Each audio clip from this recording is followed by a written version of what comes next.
Actually KSEB rate കൂട്ടിയത് കാരണം ആണ് എന്നുണ്ടെങ്കിൽ അതിനകത്ത് നമുക്ക് തെറ്റില്ല.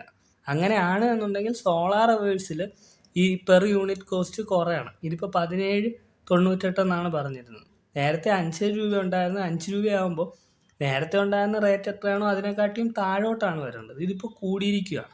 KSEB റേറ്റ് കൂട്ടിയത് കൊണ്ടാണ് EV ചാർജ് സ്റ്റേഷനുകളിൽ അവർ ചാർജിങ് റേറ്റ് കൂട്ടിയതെന്ന് പറഞ്ഞിട്ട് ഒരുപാട് വീഡിയോസ് വന്നപ്പോഴത്തേക്ക് നമ്മുടെ ഫോളോവേഴ്സ് ഇതിനെപ്പറ്റി ഒരു വീഡിയോ ചെയ്യാൻ പറഞ്ഞിട്ടുണ്ടായിരുന്നു. അപ്പോൾ ആക്ച്വലി ഈ പറഞ്ഞ KSEBയുടെ ചാർജിങ് റേറ്റിനെ പറ്റിയൊന്നും നമുക്ക് ഡീറ്റെയിൽ ആയിട്ട് അറിയാത്തത് കൊണ്ടാണ് നമ്മൾ ചെയ്യാതിരുന്നത്. ഇപ്പോൾ നമ്മുടെ ഒരു EV ഓണർ ഇതിനെപ്പറ്റിയുള്ള ഡീറ്റെയിൽ ഷെയർ ചെയ്തിട്ടുണ്ട്. ആ ഒരു വീഡിയോയിലേക്ക് നമുക്ക് പോകാം. എല്ലാവർക്കും നമസ്കാരം. ഞാനൊരു EV ഓണറാണ്. നെക്സോൺ EV ഒരു 4 വർഷമായിട്ട് ഉപയോഗിക്കുന്നുണ്ട്. ഇപ്പോൾ ചാർജിങ് സ്റ്റേഷൻ്റെ റേറ്റിനകത്ത് ഒരു ചേഞ്ച് വന്നതിനെക്കുറിച്ചുള്ള ഒരു കാര്യത്തെക്കുറിച്ചാണ് ഞാനിപ്പോൾ പറയാൻ ഉദ്ദേശിക്കുന്നത്. ഇത് പലർക്കും മനസ്സിലായിട്ടില്ല, അല്ലെങ്കിൽ ചിലപ്പോൾ എനിക്ക് മനസ്സിലായത് തെറ്റായിരിക്കും. അങ്ങനെയാണെന്നുണ്ടെങ്കിൽ നിങ്ങൾക്ക് ഇതിനെക്കുറിച്ച് ഞാൻ എവിടെയൊക്കെ ഇതിനകത്ത് തെറ്റ് പറയുന്നു എന്നുള്ളത് നിങ്ങൾക്ക് ചൂണ്ടിക്കാണിക്കാം. ഒരു കുഴപ്പമില്ല, തെറ്റുണ്ടെങ്കിൽ തിരുത്താൻ എനിക്ക് വിഷമമൊന്നുമില്ല. പക്ഷേ എങ്കിലും ഇതുവരെയും ഞാൻ ഈ കാര്യങ്ങൾ ചോദിച്ചിട്ട് ആരും കാര്യമായിട്ട് അതിനൊരു പ്രോപ്പറായിട്ടുള്ളൊരു റെസ്പോൺസ് കണ്ടിട്ടില്ല. അതുകൊണ്ട് ഞാൻ എല്ലാ EV ഓണേഴ്സിൻ്റെയും ശ്രദ്ധയ്ക്കായിട്ട് ജസ്റ്റ് ഒന്ന് പോസ്റ്റ് ചെയ്യുന്നു എന്നുള്ളതേ ഉള്ളൂ. കാരണം തെറ്റിദ്ധാരണ പരത്തുന്നത് പോലെ എനിക്ക് പലപ്പോഴും തോന്നി, അതുകൊണ്ട് പറയുക. ഓക്കെ, ഇത് പലർക്കും ഉപയോഗം വരിക, അല്ലെങ്കിൽ പലർക്കും ഇതിനകത്തേക്ക് വലിയ ആശങ്ക കാണത്തില്ല. കാരണം EV എടുക്കുന്ന മിക്ക ആൾക്കാരും സോളാർ വെച്ച് വീട്ടിൽ നിന്നായിരിക്കും ചാർജ് ചെയ്യുന്നത്. സോളാർ വെച്ചില്ലെങ്കിലും വീട്ടിൽ നിന്നായിരിക്കും കൂടുതലും ചാർജ് ചെയ്യുന്നത്. വല്ലപ്പോഴും ആയിരിക്കും ഫാസ്റ്റ് ചാർജ് ചെയ്യുന്നത്. സോ ആ റേറ്റിനകത്ത വ്യത്യാസമൊന്നും പലരെയും ബാധിച്ചെന്ന് വരത്തില്ല. പക്ഷേ എങ്കിലും അത് ഒരു ഫാക്ടറാണ്.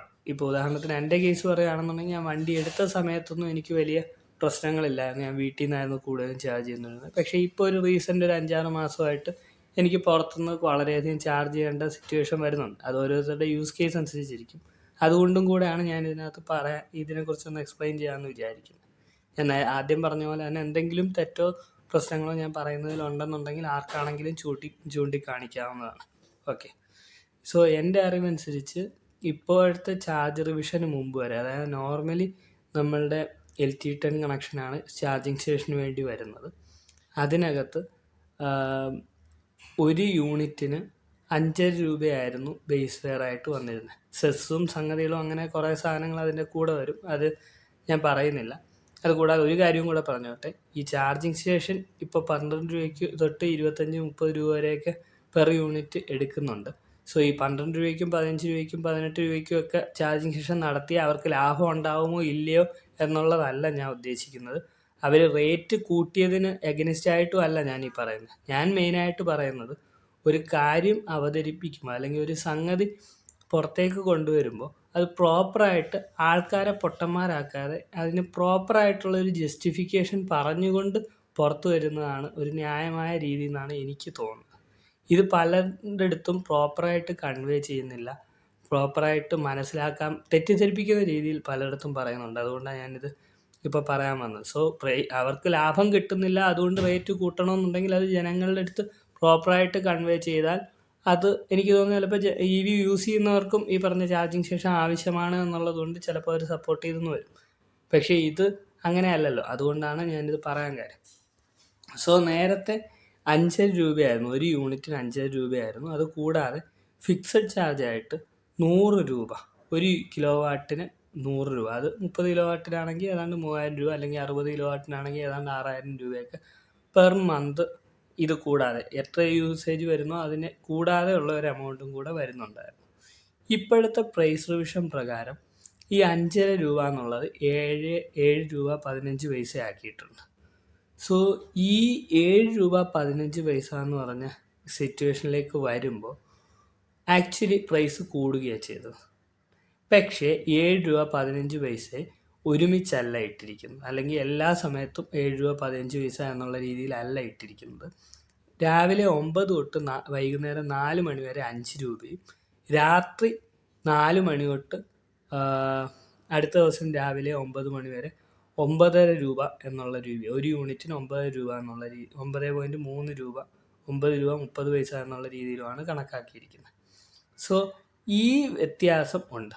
സോ അപ്പോൾ ആർക്കാണെങ്കിലും ഇത് കണ്ടു കഴിഞ്ഞാൽ മനസ്സിലാവും നേരത്തെ 5 രൂപയ്ക്ക് കൊടുത്തുകൊണ്ടിരുന്ന വൈദ്യുതി ഫിക്സഡ് ചാർജ് ഒഴിവാക്കിയിട്ടുണ്ട്. ഫിക്സഡ് ചാർജ് ഒഴിവാക്കിയതിന് ശേഷം രാവിലെ 9 മണി തൊട്ട് 4 മണി വരെ വൈദ്യുതിയുടെ ചെലവ് കുറവാണ്. 5 രൂപയായിട്ട് കുറച്ചിരിക്കുകയാണ്. രാത്രി നല്ല രീതിയിൽ കൂട്ടിയിട്ടുണ്ട്, ഏതാണ്ട് ഇരട്ടിയോളം കൂടിയിട്ടുണ്ട്. അത് ഇരട്ടിയില്ലെങ്കിലും കുറച്ച് അത്യാവശ്യം എമൗണ്ട് കൂടിയിട്ടുണ്ട്. എങ്കിലും രാവിലത്തെ കേസ് സോളാർ അവേഴ്സിൻ്റെ കേസിൽ ഇത് കുറച്ചിട്ടുണ്ട്. ഓക്കെ, അത് ഒരു പോയിന്റ്. ഏതാണ്ട് 50 പൈസ കുറഞ്ഞിട്ടുണ്ട്. അതുകൂടാതെ ഈ ഫിക്സഡ് ചാർജ് കുറഞ്ഞതിൻ്റെ ബെനിഫിറ്റും കൂടെ വന്നിട്ടുണ്ട്. ഈ 9 രൂപ 30 പൈസ എന്ന് പറഞ്ഞാലും അതിനകത്ത് ഫിക്സഡ് ചാർജിൻ്റെ ബെനിഫിറ്റും കൂടെ വരുന്നത് കൊണ്ട് ആക്ച്വലി എന്തുമാത്രം വ്യത്യാസം വരുമെന്നുള്ളത് ഓരോ ചാർജിങ് സ്റ്റേഷനിലെ യൂസേജിനനുസരിച്ച് വ്യത്യാസം വരും. ഓക്കെ, സോ ഇത് കൂടാതെ ഒരു കാര്യവും കൂടെ, ഈ 9 തൊട്ട് 4 മണി വരെ ഇവിടെ ആക്ച്വലി അതിനെക്കുറിച്ച് കൃത്യമായിട്ട് പറയുന്നുണ്ട്. 31/3/2025 വരെ solar hours may be treated as time zone 1.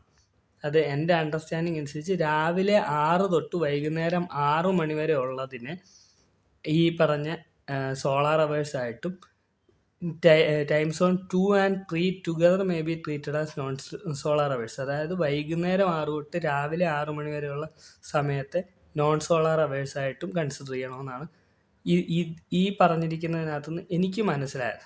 ഞാൻ ഈ റെഫർ ചെയ്യുന്നതിനകത്ത് എന്തെങ്കിലും തെറ്റുണ്ടെങ്കിലും അതല്ലെങ്കിൽ ഇത് ഈ ഓർഡറിൻ്റെ 75ാമത്തെ പേജിനകത്ത് നിന്നാണ് ഇത് കണ്ടത്. ഇതിനകത്ത് എന്തെങ്കിലും തെറ്റോ സംഗതികളോ ഉണ്ട് എന്നുണ്ടെങ്കിൽ ആർക്കാണെങ്കിലും പറയാം. ഇതാണ് ഞാൻ റെഫറൻസ് ആയിട്ട് എടുക്കുന്നത്. ഓക്കെ, സോ ഇനി സംഗതി പറയാം. ഇനി ആക്ച്വലി ചാർജ് മോഡ് ഒരു സംഗതി വന്നപ്പോൾ ഇതിനകത്ത് പറഞ്ഞിട്ടുണ്ടായിരുന്നു കേരള സ്റ്റേറ്റ് റെഗുലേറ്ററി കമ്മീഷൻ്റെ കേരള സ്റ്റേറ്റ് ബോർഡ് KSEBയുടെ ഇവരുടെ രണ്ടുപേരുടെ ഇത് വെച്ചിട്ട് ചേഞ്ചസ് കാരണം പ്രൈസ് കൂട്ടേണ്ട ഒരു ആവശ്യം വന്നിട്ടുണ്ട്. അല്ലെങ്കിൽ അതിൻ്റെ കൂടെ ആ സ്ട്രക്ചറിങ് കീപ്പപ്പ് ചെയ്യുന്നത് കൊണ്ട് നമുക്ക് പ്രൈസ് കൂട്ടേണ്ട സിറ്റുവേഷൻ വന്നിട്ടുണ്ട് എന്നുള്ള രീതിയിൽ ഇതിനകത്ത് പറഞ്ഞിരിക്കുന്നത് രാവിലെ 9 തൊട്ട് വൈകുന്നേരം 4 മണി വരെയാണ്. സോ അത് 31/3 തൊട്ടേ അതിന് ആപ്ലിക്കബിലിറ്റി ഉള്ളൂ. അതുവരെ രാവിലെ 6 തൊട്ട് വൈകുന്നേരം 6 വരെയാണ് എന്നുള്ള ഒരു കാര്യം കിടപ്പുണ്ട്. ഓക്കെ, പിന്നെ അതിനെ അവരുടെ ആപ്പിനകത്ത് റിവൈസ് ചെയ്തിട്ടുണ്ടോ എന്ന് എനിക്ക് അറിയത്തില്ല. ഈ കണ്ട പേപ്പറിൻ്റെ കാര്യത്തിൽ ഇതിപ്പോൾ ആക്ച്വലി ഗോയിസിയും കൂടെ ഇപ്പോൾ ഒരു വീഡിയോ വന്നിട്ടുണ്ടായിരുന്നു. അതിൻ്റെ താഴെ ഞാൻ കമൻറ്റ് ചെയ്ത് ചോദിച്ചിട്ടുണ്ടായിരുന്നു, എനിക്ക് റെസ്പോൺസ് കിട്ടിയിട്ടില്ല. സോ ഇതൊക്കെ കൂടെ വെച്ചിട്ടാണ് ഞാൻ ഇക്കാര്യം എല്ലാവരുടെ അടുത്തും ഇത് ആക്ച്വലി KSEB റേറ്റ് കൂട്ടിയത് കാരണം ആണ് എന്നുണ്ടെങ്കിൽ അതിനകത്ത് നമുക്ക് തെറ്റില്ല. അങ്ങനെയാണ് എന്നുണ്ടെങ്കിൽ സോളാർ അവേഴ്സിൽ ഈ പെർ യൂണിറ്റ് കോസ്റ്റ് കുറയാണ്. ഇതിപ്പോൾ 17.98 എന്നാണ് പറഞ്ഞിരുന്നത്. നേരത്തെ 12 രൂപ ഉണ്ടായിരുന്ന സ്ഥലങ്ങളിൽ ഇപ്പോൾ 15-16 രൂപയൊക്കെയാണ്. 17 തന്നെ അല്ല, 18 വരെ പോകുന്നില്ല എന്ന് തോന്നുന്നു. അതേക്കാട്ടിയും കുറഞ്ഞ ചാർജിങ് സ്റ്റേഷൻസ് ഉണ്ടെന്നാണ് എനിക്ക് തോന്നുന്നത്. പക്ഷേ ബട്ട് സ്റ്റിൽ നേരത്തെ 5 രൂപ ഉണ്ടായിരുന്ന 5 രൂപയാകുമ്പോൾ നേരത്തെ ഉണ്ടായിരുന്ന റേറ്റ് എത്രയാണോ അതിനെക്കാട്ടിയും താഴോട്ടാണ് വരേണ്ടത്. ഇതിപ്പോൾ കൂടിയിരിക്കുകയാണ്. പിന്നെ ന്യൂ താരിഫ് റേറ്റ് എന്ന് പറയുന്നത് സർവീസ് ചാർജും GST ഇലക്ട്രിസിറ്റി താരിഫ് എന്ന് പറയുന്നത് ഇത് കേരള സ്റ്റേറ്റിൻ്റെ ഇലക്ട്രിസിറ്റി റെഗുലേറ്ററി കമ്മീഷനോ അല്ലെങ്കിൽ KSEBയോ പുറപ്പെടുവിപ്പിച്ച എന്തെങ്കിലും ഒരു ഉത്തരവിൻ്റെ ബാക്ക് സൈഡിലുള്ള സംഗതി ആണോ എന്നുള്ളതും ഇത് ഈ ഒരു പേപ്പർ വായിച്ചു കഴിഞ്ഞ് കഴിഞ്ഞാൽ അങ്ങനെയാണ് വിചാരിക്കുന്നത്. മിനിസ്ട്രി ഓഫ് പവർ വേറെ എന്തോ ഒരു സർക്കുലർ കൊണ്ടുവന്നിട്ടുണ്ട്. അങ്ങനെ എന്തെങ്കിലും ഉണ്ടെങ്കിൽ അതിൻ്റെ ബേസിസിൽ പറയുക. അതായത് നേരത്തെ വരെ നിങ്ങൾക്ക് 12 രൂപയ്ക്ക് വിൽക്കാനെത്തോണ്ടിരുന്ന ഒരു സംഗതി ഗവൺമെൻറ് ഇപ്പോൾ സർവീസ് ചാർജ് കൂട്ടാനുള്ള ഒരു അവസരം തന്നപ്പോൾ കൂട്ടുന്നുണ്ട് എന്നുണ്ടെങ്കിൽ അത് കൂട്ടുന്നുണ്ട് എന്ന് പറയുക. അതല്ലെങ്കിൽ നേരത്തെ 12 രൂപ വെച്ചിട്ട് നിങ്ങൾക്ക് നടത്താൻ ഒക്കുന്നില്ല, കച്ചവടം ലാഭമല്ലായിരുന്നു എന്നുണ്ടെങ്കിൽ അല്ലെങ്കിൽ അതിനകത്തുനിന്ന് റവന്യൂ ഉണ്ടാക്കാൻ ഒക്കുന്നില്ലായിരുന്നു എന്നുണ്ടെങ്കിൽ അത് പറയുക. ആ സമയത്ത് നമ്മൾ പ്രൊമോഷണൽ ഓഫർ കാരണം റേറ്റ് കുറച്ചായിരുന്നു കൊടുത്തിരുന്നത്. ഇപ്പോൾ നമുക്കതിന് സാധിക്കുന്നില്ല. അതുകൊണ്ട് നമ്മൾ ഇപ്പോൾ ഗവൺമെൻറ്റും അതിനെ ലീഗലൈസ് ചെയ്തേക്കുന്നതുകൊണ്ട് നമ്മളത് കൂട്ടാൻ പോകുന്നു എന്നുള്ളത് പറയുക. അതല്ലാതെ ഇങ്ങനെ ഒരു സംഗതി, ഇങ്ങനെ ഒരു പ്രൈസ് ചേഞ്ച് കൊണ്ടുവന്നു എന്നുള്ളത് കൊണ്ട് നമ്മൾ ഈ ഒരു റേറ്റ് കൂട്ടുന്നു എന്നുള്ള, അല്ലെങ്കിൽ ഇതിനകത്ത് ഈ KSEBയുടെയും KSRC Kerala state electricity regulatory കമ്മീഷൻ്റെ കാര്യം മാത്രമാണ് ഇതിനകത്ത് പറഞ്ഞിട്ടുള്ളത്. ഇവരുടെ രണ്ടുപേരുടെ ഓർഡറിനകത്ത് ഈ പറയുന്ന സംഗതികളൊന്നും ഇല്ല എന്നാണ് എൻ്റെ അണ്ടർസ്റ്റാൻഡിങ്. ഓക്കെ, ഞാൻ ജസ്റ്റ് എൻ്റെ പേഴ്സണൽ ഒപ്പീനിയൻ മാത്രമാണ് ഈ പറയുന്നത്. ബാക്കിയുള്ള EV ഓണേഴ്സും മനസ്സിലാക്കാൻ വേണ്ടിയിട്ട് പറഞ്ഞത്. ഓക്കെ, നഷ്ടത്തിൽ ആരും ചാർജിങ് സ്റ്റേഷൻ നടത്തണമെന്ന് ഞാൻ പറയുന്നില്ല. അതെനിക്കും ശരിയാണെന്ന് തോന്നുന്നില്ല. പക്ഷേ അത് പ്രോപ്പറായിട്ട് ആളുകളിലേക്ക് എത്തിക്കണം, അങ്ങനെ ഒരു പ്രശ്നം ഉണ്ടെന്നുണ്ടെങ്കിൽ. ഓക്കെ, അതല്ല ലാഭം കൂടുതൽ കിട്ടാനുള്ള ഒരു പോസിബിലിറ്റി ഉള്ളപ്പോൾ അതിലേക്ക് മാറുന്നതാണ് എന്നുണ്ടെങ്കിൽ അത് അങ്ങനെ പറയുക. അതല്ലെങ്കിൽ എന്നാലും അത് ഒന്നും മിണ്ടിയില്ലെങ്കിലും കുഴപ്പമില്ല. ഇങ്ങനെ തെറ്റിദ്ധാരണ പരത്തുന്നത് ശരിയാണെന്ന് എനിക്ക് തോന്നുന്നില്ല.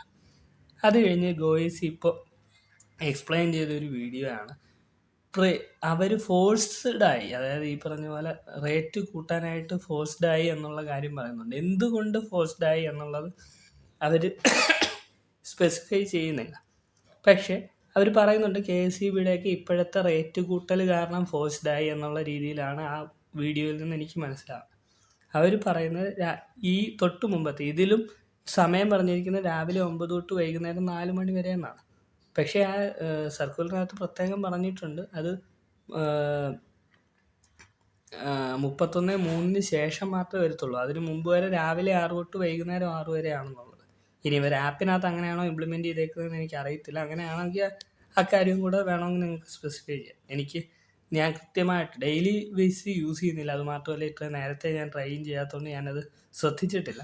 എങ്കിലും ഈ ഒരു വീഡിയോ, ഈ ഗോയിസിയുടെ ഈ ഒരു വീഡിയോയും കൂടെ വന്നു കഴിഞ്ഞപ്പോൾ കേൾക്കുന്നവർക്ക് എല്ലാവർക്കും മനസ്സിലാവുകയെന്ന് വെച്ച് കഴിഞ്ഞാൽ താരിഫ് ചേഞ്ച് ചെയ്തു, അതുകൊണ്ടാണ് ഇങ്ങനെ കൂട്ടേണ്ടി വന്നത് എന്നാണ്. സോളാർ അവേഴ്സിൽ സത്യം പറഞ്ഞാൽ 50 പൈസ കുറഞ്ഞിട്ടുണ്ട്. അത് കൂടാതെ ഫിക്സഡ് ചാർജും ഒഴിവായിട്ടുണ്ട്. എന്നിട്ട് എന്തുകൊണ്ടാണ് സോളാർ അവേഴ്സ് നേരത്തെ നിങ്ങൾ 13 രൂപയ്ക്കോ 12 രൂപയ്ക്കോ കൊടുത്തുകൊണ്ടിരുന്ന വൈദ്യുതി നിങ്ങൾക്കിപ്പോൾ 17 രൂപ 75 പൈസ ആക്കേണ്ടി വന്നത് എന്നുള്ളത് എനിക്ക് മനസ്സിലാവുന്നില്ല. സോ എല്ലാ EV ഓണേഴ്സും അല്ലെങ്കിൽ ഫാസ്റ്റ് ചാർജിങ് യൂസ് ചെയ്യുന്ന എല്ലാ ആൾക്കാരും ഇതൊന്നും അറിഞ്ഞിരിക്കുക. ഇപ്പോൾ നോൺ സോളാർ അവേഴ്സിൽ 22.48 വന്നതിൻ്റെ കേസിൽ നേരത്തെ 5 രൂപയായിരുന്നു, ഇപ്പോൾ അത് 9 രൂപ ചില്ലറയായിട്ടുണ്ട്. സോ അതുകൊണ്ട് അത് കാരണം കൂട്ടേണ്ടി വന്നു എന്നുള്ളത് പറയാം. അതും കണക്ക് കൂട്ടി നോക്കുക, അത്രയും വ്യത്യാസം വരുന്നുണ്ടോ ഇല്ലയോ എന്നുള്ളത് നിങ്ങൾ തന്നെ കണക്ക് കൂട്ടി നോക്കുക. ഓക്കെ, സോ എനിക്ക് ബേസിക്കലി ഈ പറഞ്ഞ പോലെ ഒരു ചാർജിങ് സ്റ്റേഷനും തെറ്റായിട്ടുള്ള മീൻസ് ലാഭമില്ലാതെ വർക്ക് ചെയ്യണമെന്നൊന്നും എനിക്ക് അഭിപ്രായമില്ല. അത് ശരിയാണെന്നും ഞാൻ വിശ്വസിക്കുന്നില്ല. പക്ഷെ അറ്റ് ദ സെയിം ടൈം ഈ സംഗതികൾ ചെയ്യുമ്പോൾ ഇച്ചിരി കൂടെ ട്രാൻസ്പെറൻസി ആയിട്ട് ആൾക്കാർക്ക് മനസ്സിലാവുന്ന രീതിയിൽ, അല്ലെങ്കിൽ ആൾക്കാരെ കൺവിൻസ് ചെയ്തിട്ട് ചെയ്യുക.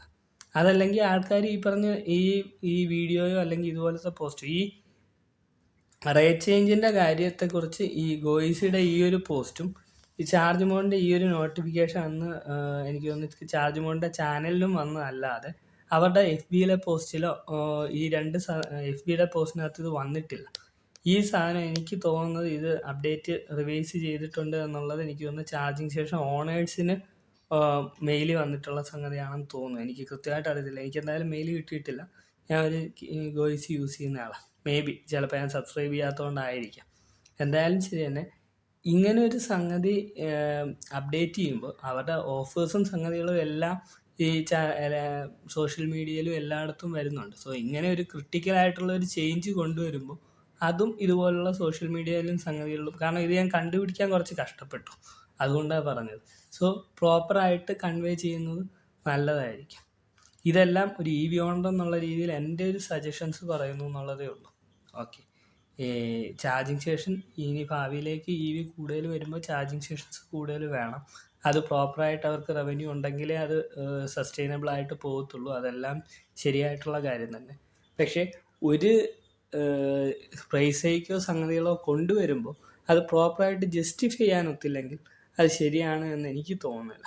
ഇതെൻ്റെ പേഴ്സണൽ ഒപ്പീനിയനാണ്. നിങ്ങൾ ഓരോ EV ഓണേഴ്സിനും നിങ്ങൾക്ക് ശരിയായിട്ടുള്ള രീതിയിൽ ഇതിനെ കണക്കാക്കാം. ഓക്കെ, ഞാൻ പറഞ്ഞതിൽ എന്തെങ്കിലും തെറ്റോ സംഗതികളോ ഉണ്ടെങ്കിൽ നിങ്ങൾക്ക് അതിൻ്റെ കാര്യങ്ങൾ ചുവടെ ചേർക്കാം. അത് ഞാൻ തിരുത്താൻ ഒക്കേണ്ടതാണെങ്കിൽ, അല്ലെങ്കിൽ വളരെ ഭീകരമായ ഇഷ്യൂ ആണെന്നുണ്ടെങ്കിൽ ഞാൻ അത് സെപ്പറേറ്റ് ഒരു വീഡിയോ ആയിട്ട് ഇടാനും ശ്രമിക്കാം. ഇതാരെയും വിഷമിപ്പിക്കാനോ ദ്രോഹിക്കാനോ ഒന്നും ഉദ്ദേശിച്ച് ചെയ്തിട്ടുള്ള ഒരു സംഗതിയല്ല. പ്രോപ്പറായിട്ടുള്ള ഇൻഫർമേഷൻ കൺവേ ചെയ്യുക, അതല്ലെങ്കിൽ തെറ്റിദ്ധരിപ്പിക്കാതിരിക്കുക എന്നുള്ളത് എനിക്ക് തോന്നുന്നു ഇവിടെ തെറ്റിദ്ധരിപ്പിക്കുന്നത് ശരിയാണെന്ന് എനിക്ക് തോന്നുന്നില്ല. കച്ചവടം എല്ലാം ശരിയാണ്, ബിസിനസ്സും ശരിയാണ്. പക്ഷേ ഉള്ളൊരു സംഗതിയെ തെറ്റിദ്ധരിപ്പിച്ച് മറ്റൊരാളെ കൺവിൻസ് ചെയ്യിക്കുക എന്ന് പറയുന്നത് ശരിയാണെന്ന് എനിക്ക് പേഴ്സണലി തോന്നുന്നില്ല. എനിക്കത് ശരിയല്ല എന്ന് തോന്നിയത് കൊണ്ട് മാത്രമാണ് ഇത്രയും സമയം സ്പെൻഡ് ചെയ്ത് ഞാനിങ്ങനെ ഒരു വീഡിയോ ചെയ്തിടാമെന്ന് വിചാരിച്ചത്. ഇതുപോലെ വേറൊരു സംഗതിയുടെ കാര്യവും കൂടി ഉണ്ട്, അതും ഞാൻ സെപ്പറേറ്റ് ഒരു വീഡിയോ ആയിട്ട് ചെയ്യാമെന്ന് വിചാരിക്കുന്നുണ്ട്. ഇതൊന്നും ആർക്കും വിഷമം ഉണ്ടാക്കാനോ അല്ലെങ്കിൽ ദ്രോഹിക്കാനോ വേണ്ടി ചെയ്യുന്നതല്ല. ക്ലിയറായിട്ട് കാര്യങ്ങൾ കൺവേ ചെയ്യുക എന്നുള്ളത് ഞാൻ ഇതുകൊണ്ട് മെയിനായിട്ട് ഉദ്ദേശിക്കുന്നുള്ളൂ. അപ്പോൾ നമുക്ക് കിട്ടിയ ലിമിറ്റഡ് ആയിട്ടുള്ള റിസോഴ്സ് വെച്ചിട്ടാണ് നമ്മൾ ഈ ഒരു വീഡിയോ ചെയ്തിരിക്കുന്നത്. അപ്പോൾ ഈ പറഞ്ഞിരിക്കുന്ന കാര്യങ്ങൾ കറക്റ്റ് ആണോ ഇല്ലെന്നുള്ള കാര്യം, അതുപോലെ തന്നെ ഈ പറഞ്ഞ രീതിയിൽ റേറ്റ് കൂട്ടിയതുമായി ബന്ധപ്പെട്ട് നിങ്ങളുടെ അഭിപ്രായം ഒന്ന് കമൻറ്റ് ചെയ്യുക. അതുപോലെ തന്നെ EV റിലേറ്റഡ് ആയിട്ട് എന്ത് ഡൗട്ട് ഉണ്ടെങ്കിലും കമൻറ്റ് ചെയ്ത് കഴിഞ്ഞാൽ നമ്മളത് ക്ലിയർ ചെയ്യുന്നതായിരിക്കും. അപ്പോൾ ഈ ഒരു വീഡിയോ നിങ്ങൾക്ക് യൂസ്ഫുൾ ആയെന്ന് വിചാരിക്കുന്നു. EV റിലേറ്റഡ് ആയിട്ടുള്ള കൂടുതൽ വീഡിയോസായിട്ട് നമുക്ക് ഇനിയും കാണാം. പുതിയൊരു വീഡിയോ ആയിട്ട് വരുന്നവരെ bye from EV TRIPS and tips.